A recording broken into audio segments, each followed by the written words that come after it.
Bree Higgins was supposed to be a graduating senior this year. It got to the point where her body legitimately couldn't hold up, and as a senior, she had to give up the sport she loved. This was a hard decision, but it was the right one. Honestly, I would have given my blessing years earlier, but she just had too much fight. There wasn't anyone that questioned her decision. Here's the question. What happens when you do the work? You put the time in, you're dedicated, hardworking, you do everything right, and things don't end up how you planned. What are you left with? I'll answer that by telling you about Bree.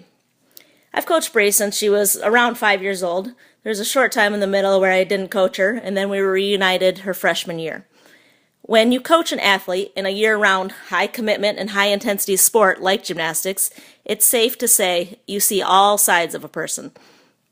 I can tell you, Bree is one of the hardest workers I've ever seen.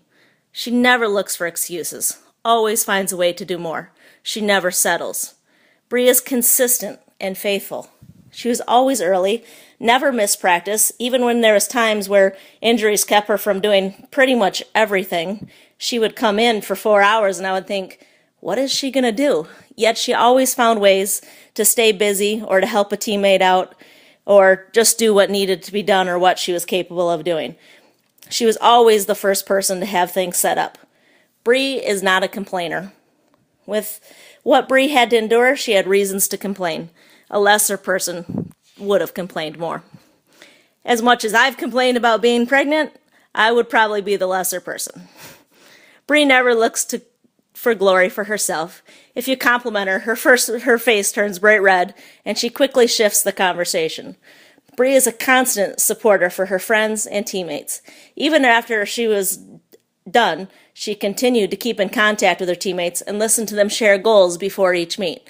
She would give up anything she had if someone else was in need.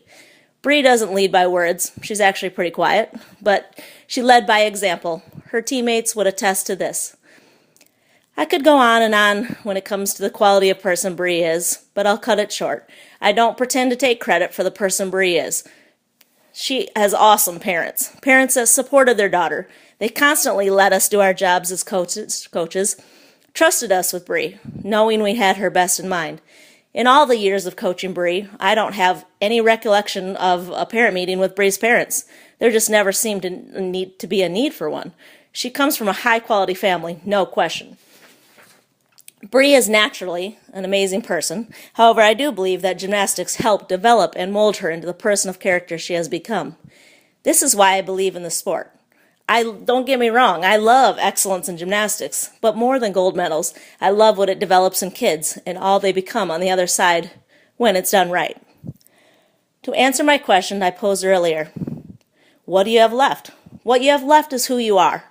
The letter R in our athletics is not a representation of my name, although a lot of people think so, or a clever trademark for marketing purpose, although it's used for marketing. The letter R stands for who you are.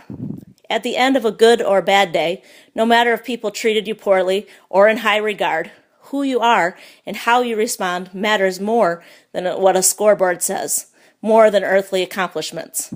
Bree has proven who she is. Brianna Higgins is an R athletics success story, period.